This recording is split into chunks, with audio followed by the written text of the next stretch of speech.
Bismillahirrahmanirrahim. Assalamualaikum warahmatullahi wabarakatuh. Innal hamdalillah nahmaduhu wa nasta'inuhu wa nastaghfiruh wa na'udzu billahi min sururi anfusina wa min sayyiati a'malina. Man yahdihillahu fala mudilla lahu wa may yudlilhu falan tajida lahu waliyyan mursyida. Asyhadu an la ilaha illallah wahdahu la syarika lah.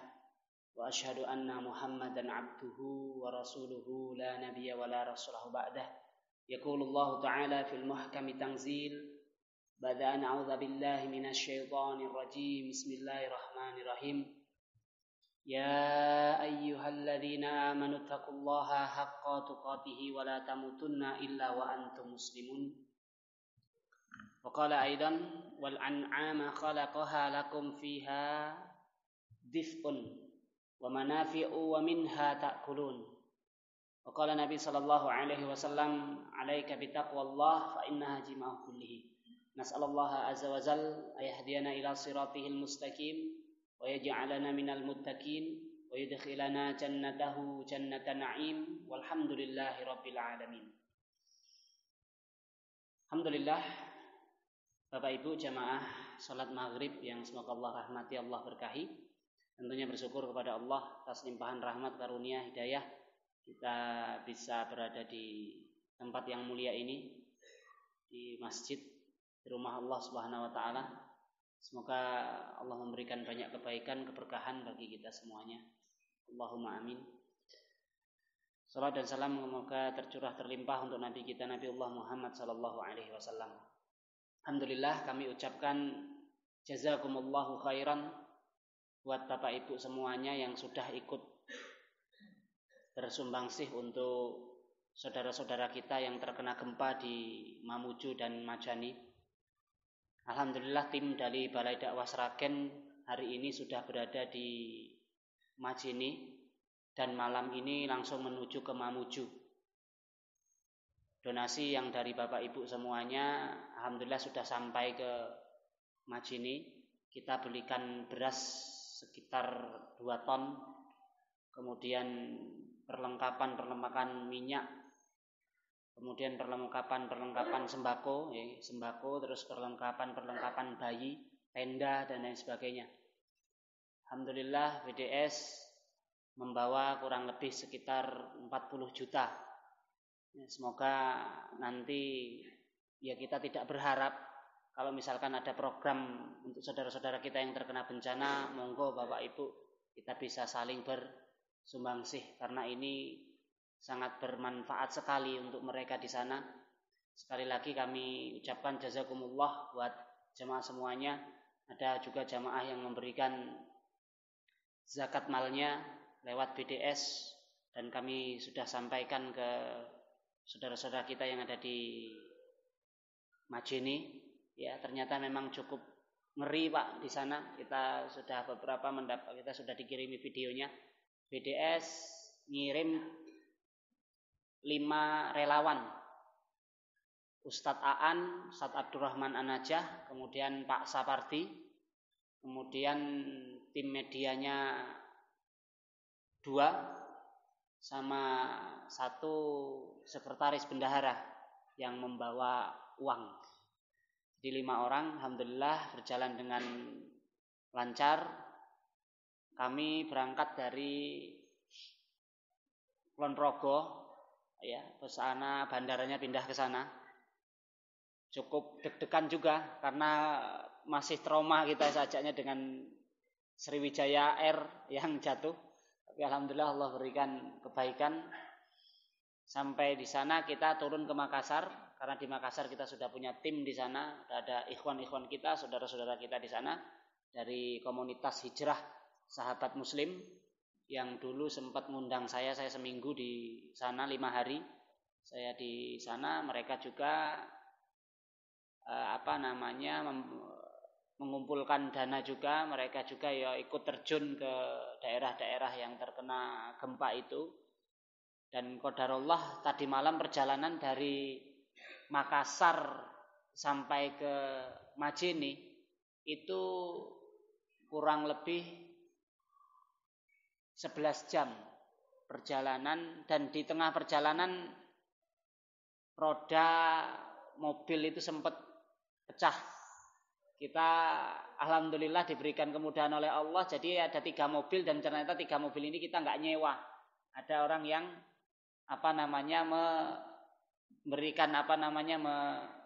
meminjamkan mobilnya itu, 1 truk, 1 pickup, kemudian yang 1 Pajero atau apa untuk tim relawannya itu. Masya Allah ya. Memang kalau kita lihat di Makassar itu Pak, Makassar itu dengan agamanya itu luar biasa, sangat kuat sekali, kental sekali di sana. Saya pengalaman di Makassar waktu saya menjadi dai Ramadan sekitar 3 tahun yang lalu. Saya waktu itu mau ngisi di pondok yatim Al-Aitam Muhammadiyah di sana di daerah Goa. Jadi perjalanan dari Makassar ke Goa itu kurang lebih setengah jam. Saya diboncengkan oleh seorang anak yang waktu itu mobilnya nggak bisa jemput, akhirnya harus pakai motor. Saya kira anak ini sudah lengkap semuanya, SIM punya ini semuanya. Pas di perbatasan antara Goa dengan Makassar, perbatasan Goa dengan Makassar itu ada razia dari gabungan. Jadi Polres Makassar sama Goa di gabungan di situ, kami di stop. Saya kira lengkap anak-anak tersebut, ternyata SIM nggak bawa Pak. SIM nggak bawa, qadarullah STNK juga ketinggalan. Wah ini wis kacau kan. Saya udah berpikir Masya Allah ini bagaimana ini. Akhirnya saya di stop, diambil kuncinya karena memang nggak bawa SIM dan juga STNK nggak ada. Akhirnya saya mikir, ternyata ada 1 polisi yang mendatangi saya. Ada 1 polisi cukup mungkin berpengaruh di situ, punya pangkat besar di situ. Langsung dia itu salam kepada saya dan hormat kepada saya itu. Assalamualaikum Ustaz. Waalaikumsalam. Ustaz mau kemana ini? Saya mau ngisi pengajian Pak di pondok ini gini. Ya Ustaz, yang ngambil kunci motornya siapa? Polisi yang mana? Yang itu Pak. Sama dia dipanggil polisinya, diambil kuncinya, diberikan ke saya. Terus saya bingung kan, ini kok orang kayak seperti sudah mengenal saya gitu kan. Ternyata dia cerita, kemarin malam saya ikut kajiannya Ustadz di perumahan tempat saya tinggal. Oh, dia paham sekali, dengan paham seperti itu, Masya Allah.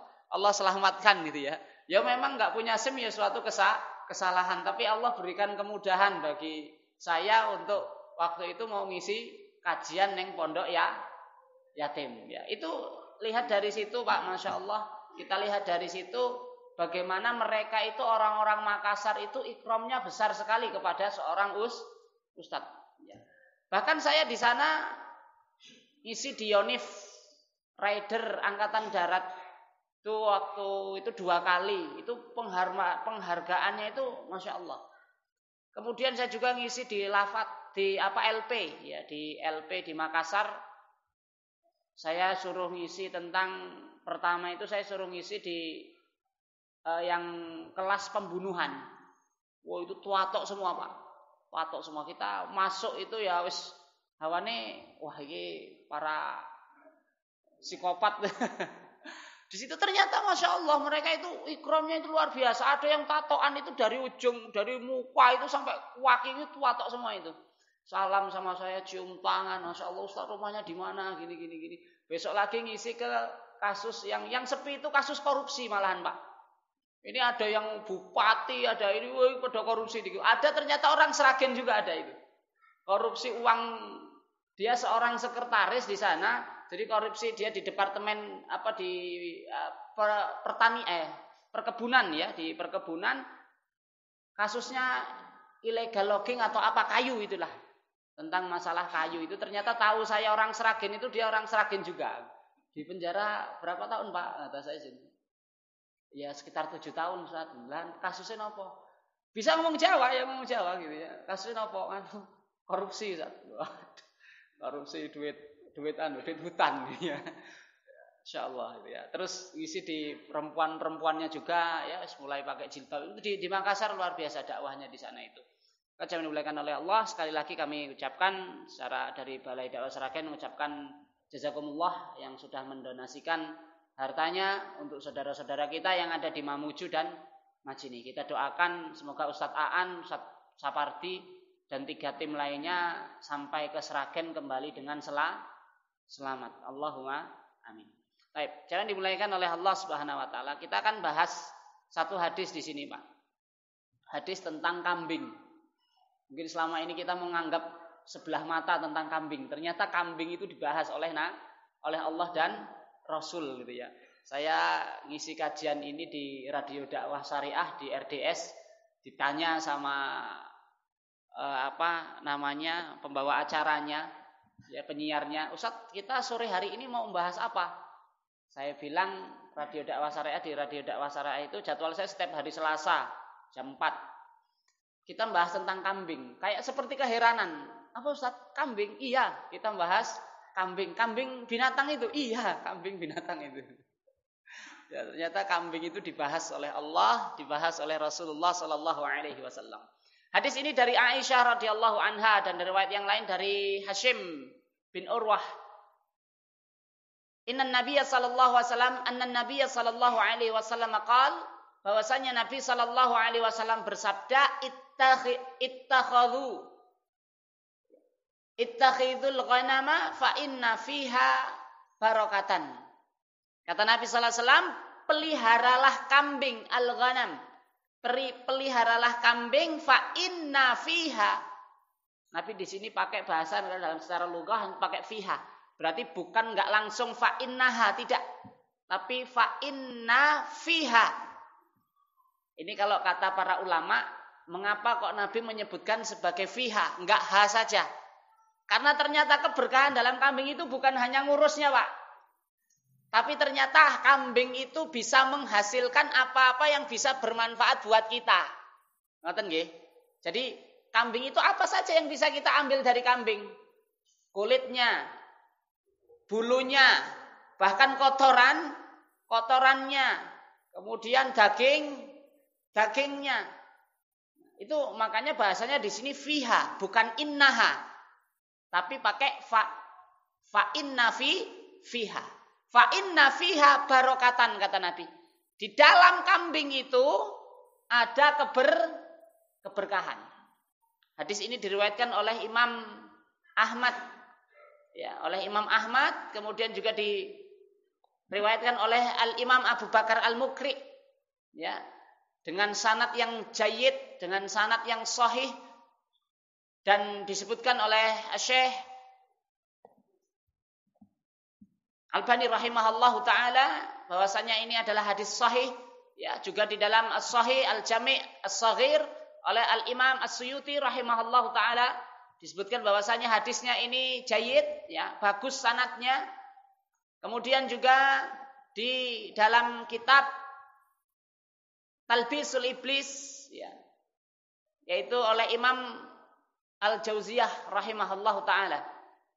Ikhwan fillah rahimani Allah wa iyyakum. Bapak Ibu jamaah yang dimuliakan oleh Allah Subhanahu wa taala, kalau kita berbicara kambing, itu kambing di dalam bahasa Arab itu ada 10, Pak. Istilah kambing yang diungkapkan oleh Allah dan Rasulnya baik di dalam Al-Qur'an maupun di dalam hadis itu ada 10. Kalau kita ada berapa, Pak? Bahasa Jawa, Pak? Domba, kambing, gibas, apa boleh, mendo. Itu yang beda loh, maksud saya loh. Kambing kacang enten kambing, ya. Kambing Jawa. Terus kalau yang domba itu yang agak besar, ya. Kemudian etawa, kemudian gembel, gibas, ngoten ya. Di bahasa Arab juga semacam itu. Setidaknya ditemukan di dalam Lisanul Arab, ya, di dalam Lisanul Arab itu ada 10. Yang pertama adalah al-ghanam. Al-ghanam ini secara umum kambing. Semuanya itu kambing. Baik itu yang gibas, itu secara umum namanya ghanam. Ya, secara umum namanya ghanam. Makanya kalau ada susu etawa, disebut ghanam. Itu cukup sebenarnya salah kalau nyebutnya ghanam. Karena ghanam itu umum, karena semua kambing, karena kalau kita lihat kambing itu semua tidak bisa enggak semuanya bisa diambil susunya kan gitu ya. Kemudian ada juga yang disebut sebagai ma'iz. Al-ma'izu. Al-ma'izu itu adalah kambing kacang. Ya, kambing kacang nih, itu dalam bahasa Arabnya ma'iz. Al-ma'iz. Ya, pakai ain, pakai za. Ma'iz. Kemudian adalah al-kharufun. Al-kharufu. Itu domba tapi yang jantan. Kaya bahasa Arab itu ya, kaya. Kemudian juga ada tais, at-taisu. At-taisu itu kambing kacang tapi yang laki-laki. Ya, yang laki-laki. Kemudian ada juga al-kabsu. Al-kabsu. Al-kabsu itu domba jantan, ya, di atasnya di atasnya kharuf, lebih tua lagi, lebih tua dari tadi itu. Kharuf, ya, kharuf tadi domba jantan, ya. Maka di sini al-kabsu itu umurnya lebih tua. Ya, umurnya lebih tua dari kharuf. Kemudian juga ada dha'nu. Ad-dha'nu. Ad-dha'nu itu adalah domba biasa. Ya, domba biasa. Kemudian ada juga nakjah. Ya, nakjah itu domba tapi betina. Domba betina. Kemudian juga ada at-toli. At-toli. Ya, toli itu jantan, ya, jantan kambing jantan yang siap untuk dikawinkan gitu ya. Kemudian syatun. Nah, ini syatun. Biasa kita kalau pelajaran bahasa Arab kan kadang ghanam sama syatun saja gitu ya. Ghanam sama syatun. Ya, syatun ini domba perempuan ya, betina, karena pakai tak marbutah ya, syatun. Kemudian yang terakhir yang 10 itu adalah al-anakun. Al-anaku ya. Al-anaku. Anakun atau al-anaku. Itu kambing kacang tapi yang masih kecil. Ikhwan fillah rahimanallah wa iyyakum. Lalu Al-Qur'an membicarakan tentang masalah kambing. Al-Qur'an membicarakan tentang masalah kambing. Biar kita niku sing pun ngengu kambing atau yang seneng makan daging kambing itu jangan takut mengko nak kambing itu nyebabke darah tinggi. Niku salah, Pak. Niku nuduh kambing niku. Ya, jenengan kambing binatang sae dituduh darah tinggi. Kalau dulu ada seorang syekh datang ke pondok Darussahadah, dua orang itu disuguhi satu kambing gede, habis Pak. Ya ora apa-apa, sehat. Ya, kita nyun ngapunten kadang dalil itu kalah dengan sugesti, Pak. Hati-hati ini, Pak. Ya, hati-hati jangan sampai sugesti kita kan manusia. Prasangkaan kita itu bisa jadi banyak salah. Bener prasangkaan kita apa bener dalil, Pak? Monggo. Dalil apa prasangka? Dalil. Jangan kalah prasangka kita dengan dalil. Pakai agama itu bukan pakai perasaan. Beragama itu bukan pakai perasaan. Salah kalau kita beragama itu pakainya perasaan. Ojo nyembelih petik lah melas. Padahal syariat boleh menyembelih ayam, mergone pakai perasaan. Kita membersihkan khuf. Ya, atau kalau pakai perasaan nyun ngapunten lagi sing keluar ada angin dari pantat kok sing diresiki raine. Ya, karena perasaan kita pakainya, bukan pakai dalil. Jadi beragama itu pakai dalil. Jadi harus tunduk dengan dalil ya. Ini kambing, jangan takut Pak, nanti saya sampaikan nanti. Kata Allah Subhanahu wa taala, "Wa inna lakum fil an'ami." Ya. Dan sesungguhnya pada binatang ternak, kalau binatang ternak itu setidaknya 3, 4 atau 3 sajalah. Sejenis sapi, kemudian kambing, kemudian onta. Itu biasanya di dalam Al-Quran membicarakan 3 itu. Ya, 3 itu kok masuk ya kebo ya, ini masuknya dalam Baqarah ya.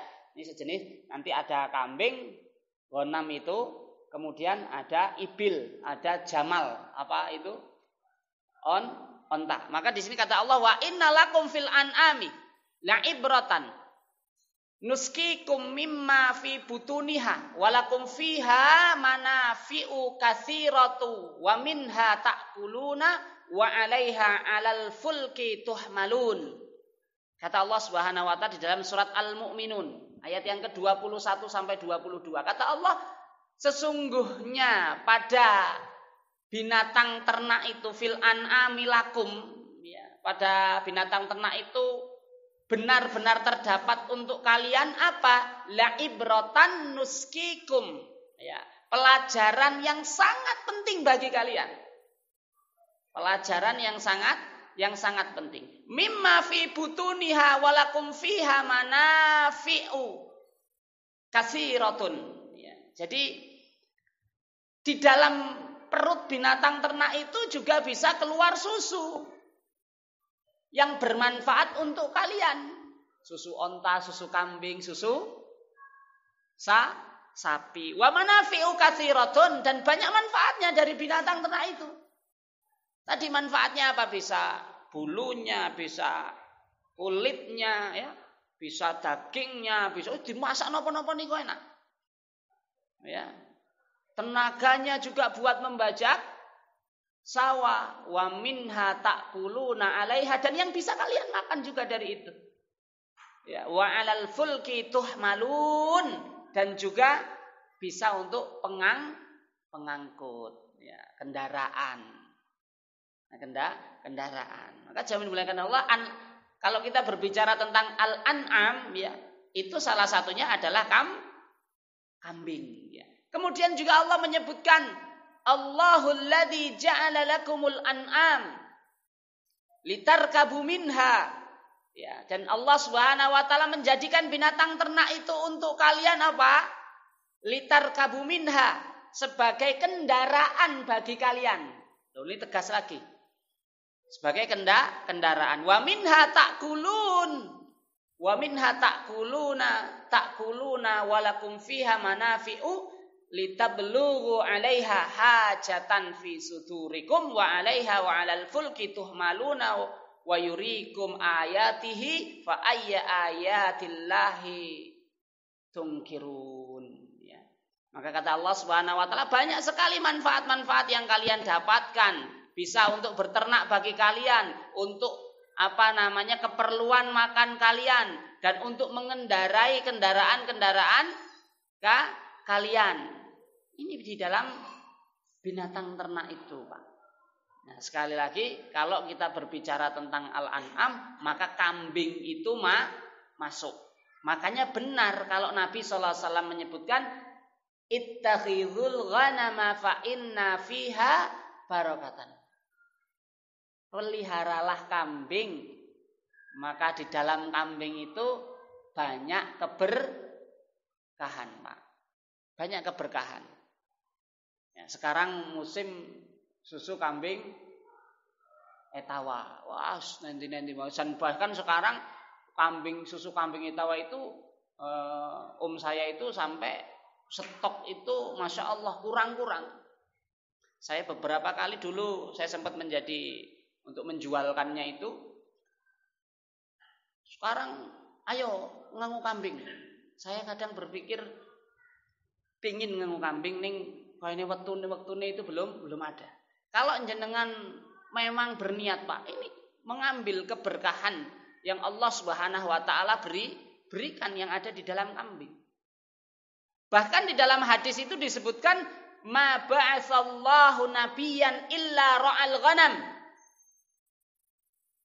Tidaklah Allah Subhanahu wa taala mengutus seorang nabi, kata Rasulullah sallallahu alaihi wasallam, illa ra'al ghanam, kecuali nabi tersebut pasti menggembalakan kambing. Kambing oleh Allah dijadikan teman para nabi oleh Allah Subhanahu wa taala. Pasti itu. Dari Nabi Adam sampai Nabi Muhammad. Coba kalau kita baca sejarah, Pak, sejarahnya Nabi. Nabi itu ketika sebelum diangkat menjadi nabi, itu pekerjaannya Nabi adalah menggembalakan kambing. Penduduk Mekah, Pak. Dan kalau menggembala itu enggak berangkat pagi pulang sore, tidak.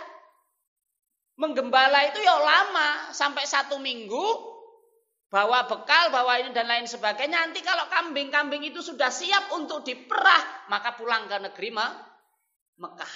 Dan bukan hanya 10-20, enggak. Bahkan dalam riwayat Nabi pernah bercerita kepada Ibnu Abbas, dulu saya menggembalakan kurang lebih 100 ekor kambing.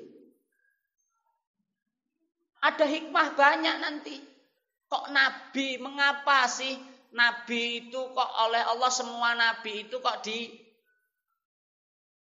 diberikan peliharaan berupa kambing. Masya Allah, ini didikannya Allah Subhanahu wa taala. Orang itu, Pak, kalau mau jadi pemimpin itu kudune iso ngatasi kambing. Sekarang orang ngerti asal usulnya, ngerti-ngerti mak penduduk nyalon jadi pemimpin.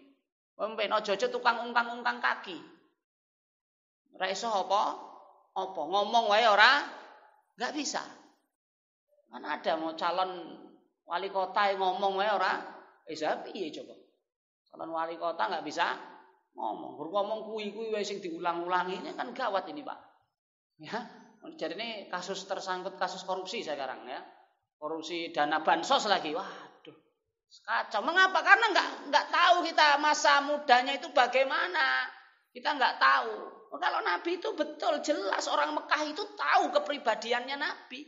Sehingga wajar ketika Nabi itu menjadi pemimpin besar. Karena dari kecil orang Mekah itu tahu tukang menggembala kambing, orangnya jujur ini dan itu.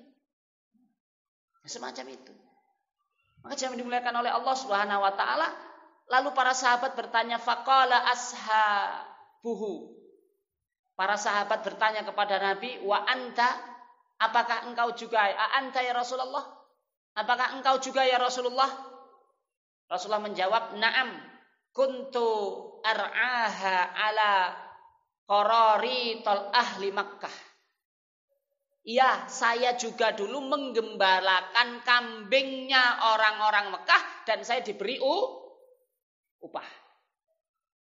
Dari upah itu Nabi so nyelengi, Pak. Oke, Pak. Nabi niku kaya. Nabi niku kaya. Jenengan sekarang cita-citalah jadi orang kaya. Tapi juga orang kaya yang beriman, bertakwa. Harta itu kalau dipegang oleh orang yang, kalau orang kaya, dia bertakwa, dia beriman, manfaatnya akan menyebar kemana-mana, Pak. Dia akan paham zakat mal, dia akan paham zakat pertaniannya, mulai sekarang. Ya kan, dia paham, oh ini harta yang harus saya keluarkan. Itu akan manfaat, Pak. Kalau orang Islam itu, kadang yang, kalau kita berbicara zakat, itu orang itu kan hanya berbicara zakat fitrah. Padahal zakat fitrah itu nyun ngapunten, kewajiban zakat fitrah itu lebih kecil dibanding kewajiban dengan zakat mal. Jangan salah, Pak. Bagi yang memiliki harta, ya. Orang itu kadang zakat fitrah itu ya memang wajib, enggak zakat fitrah, mengingkari zakat fitrah ya kufur. Begitu pula mengingkari zakat mal. Orang itu bisa mengeluarkan harta, nak atine ora enteng, wabot, Pak.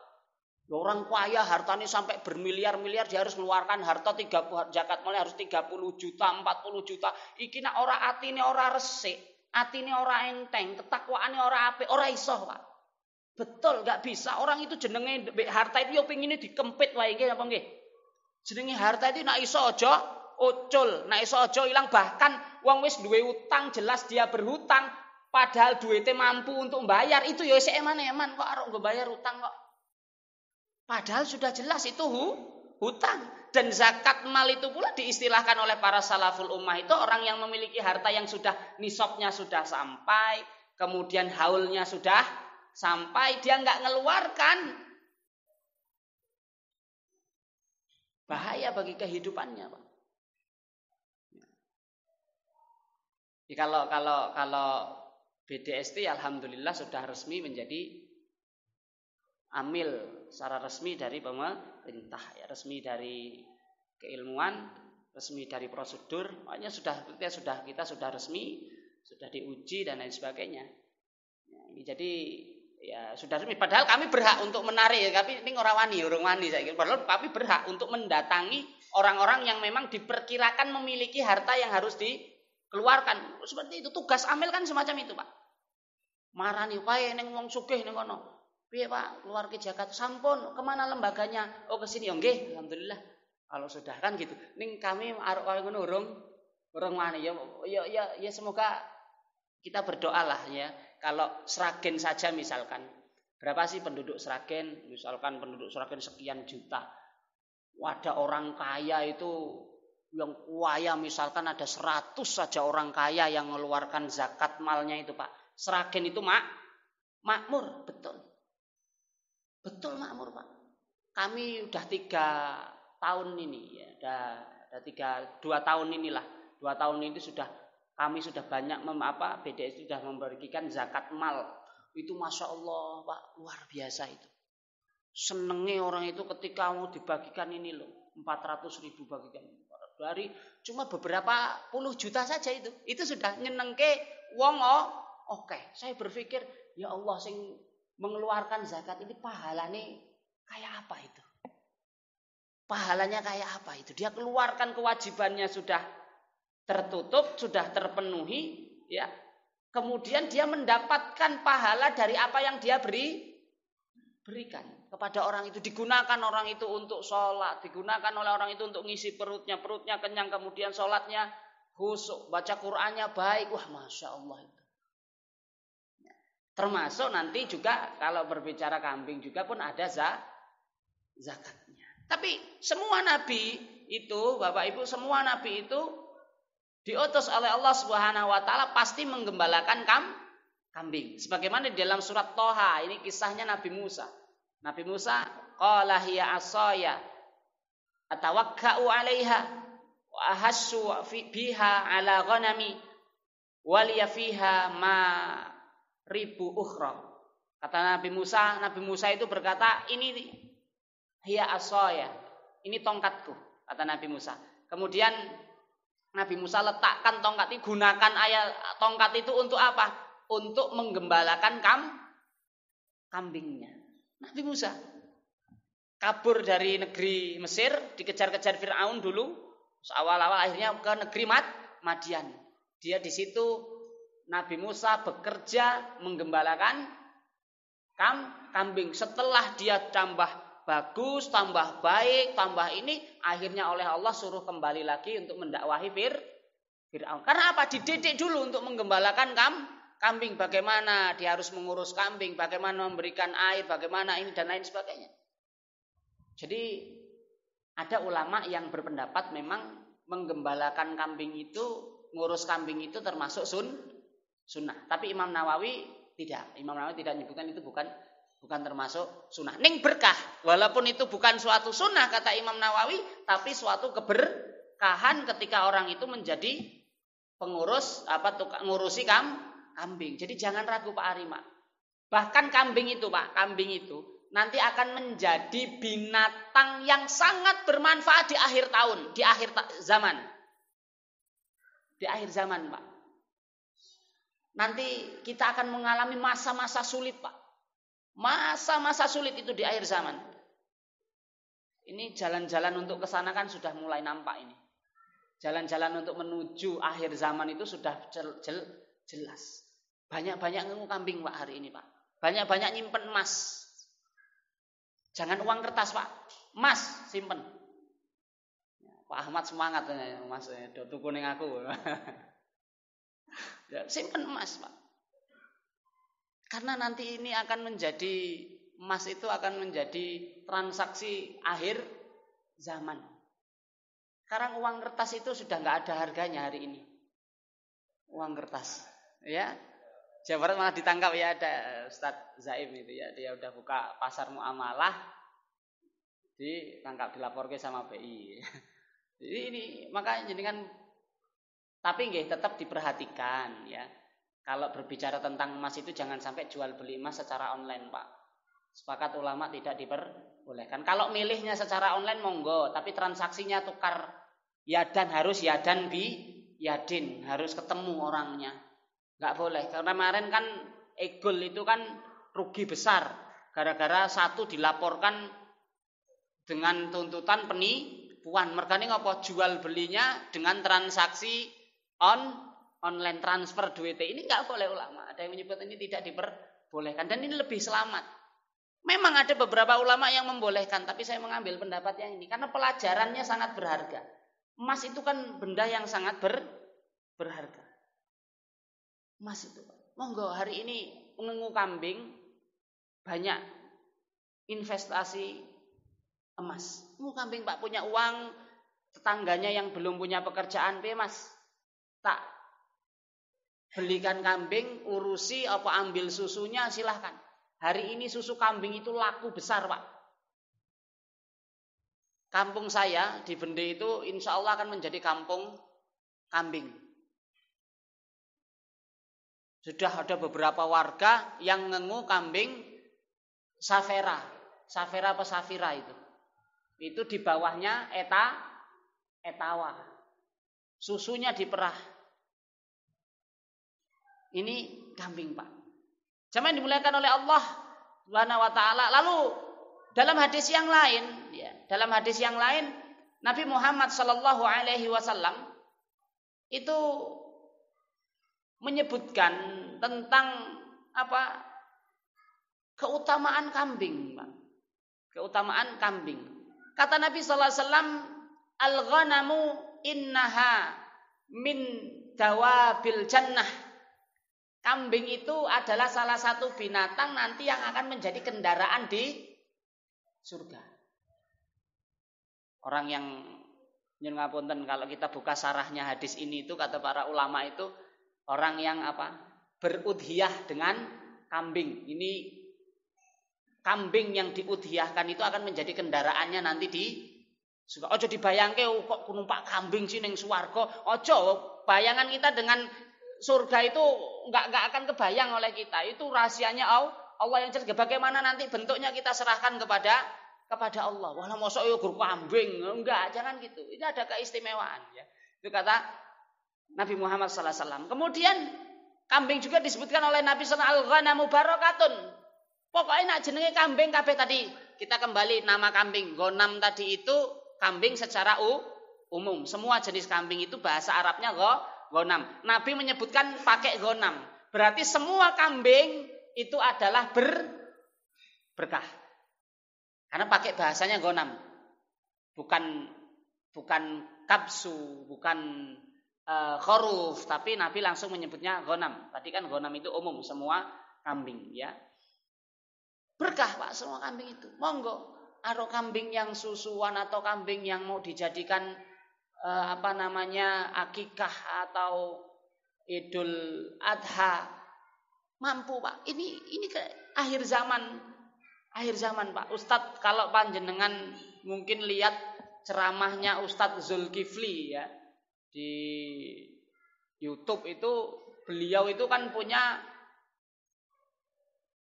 perumahan syariah dan di situ ternyata hari ini dingoni kambing. Sekarang banyak orang Indonesia sing nandur kurma, kambing kurma akhir zaman, Pak. Ini yang dibutuhkan. Bahkan nanti kapan-kapan kita bahas tentang hadis kurma itu kata Nabi sallallahu alaihi wasallam, rumah di akhir zaman nanti yang punya di dalamnya itu stok kurma, dia tidak akan kelaparan kata Nabi. Sing duwe stok kurma di rumah itu enggak akan kelaparan di akhir zaman, Pak. Kurma.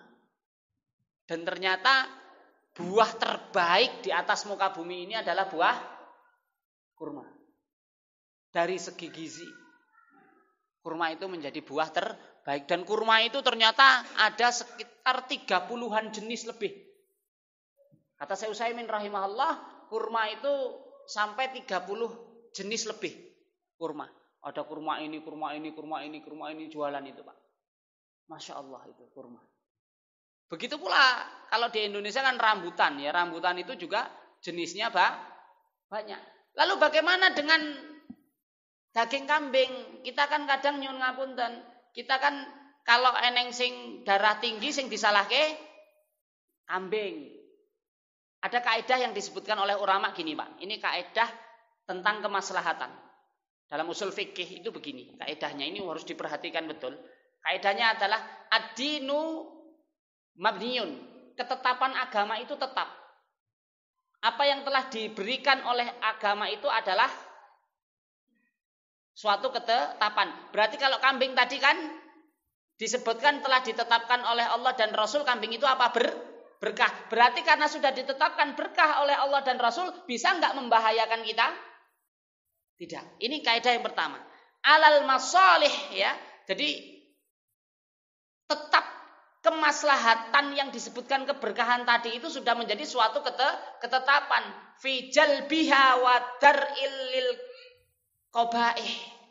Ya, jadi kalau sudah ditetapkan oleh Allah itu suatu kemaslahatan, maka yang namanya keburukan itu tidak akan hadir di situ. Lalu pertanyaannya, kok orang hari ini ketika makan daging kambing kok dia darah tinggi, kemudian muncul penyakit ini dan itu? Jangan disalahkan kambingnya, tapi salahkan cara masaknya, Pak. Bisa jadi dari situ. Ya, kalau apalagi orang Sumatera, Pak, musim Idul Adha, wah itu yang namanya rendang. Ya, rendang, Pak. Itu kan 1 kilo daging, biasanya kelapanya itu 3, Pak, di sana, Pak. Coba ini kalau kita lihat dalam kesehatan itu kan nggak baik yang semacam ini. Atau kita masaknya dengan bumbu-bumbu yang malah bumbu itu merusak nilai gizi yang ada di dalam daging tersebut. Saya kemarin alhamdulillah waktu Idul Adha itu dapat daging, Pak. Saya dapat daging, ada yang ngantri saya itu kepala. Jadi Ustadz saya senang kepala, dikasih kepala. Itu saya masak, ya saya bakar, cuma saya kasih garam Himalaya, bakar kasih garam Himalaya, terus saya rebus, juga saya kasih garam Himalaya, terus saya kecapi. Saya akan tes, coba saya makan banyak. Yo enggak mengapa, karena kita masaknya secara sehat. Jadi ketika terjadi apa-apa kita makan daging kambing, yang disalahkan jangan dagingnya, karena Allah sudah menyebutkan itu keberkahan, tapi ditinjau ulang lagi bagaimana cara kita memasak. Ini yang harus ditinjau, bukan yang disalahkan kambingnya, tapi tinjau cara kita memasak. Kalau ada syekh itu dari luar, dari Timur Tengah, Pak, datang ke pondok ngisi daurah dan lain sebagainya, itu pasti mintanya daging kambing. Kadang di sini seminggu mangane ya daging kambing, karena lidahnya kadang nggak cocok dengan masakan Indonesia. Maunya daging kambing, yo sehat. Karena apa? Habis makan daging kambing gue buat baca Al-Quran, sholat malamnya tinggi, meleke oke. Kalau kita bermangan turu, nah ini yang menjadi persoalan gitu ya. Jadi persoalannya, jangan mangan tidur. Bahkan kata Imam Ibnul Qayyim, nah habis makan itu setidaknya jangan langsung geletak, melangkah setidaknya 100 langkah. Kata Imam Ibnul Qayyim untuk menjaga kestabilitasan kita. Lah apa meneh bar mangan daging kambing, jangan langsung tidur. Ini yang menyebabkan kurang baiknya dalam kehidupan kita. Tapi demikian jangan dimuliakan oleh Allah. Semoga ini bisa menginspirasi kita semuanya untuk tidak berprasangka buruk kepada kambing dan bersemangat kita untuk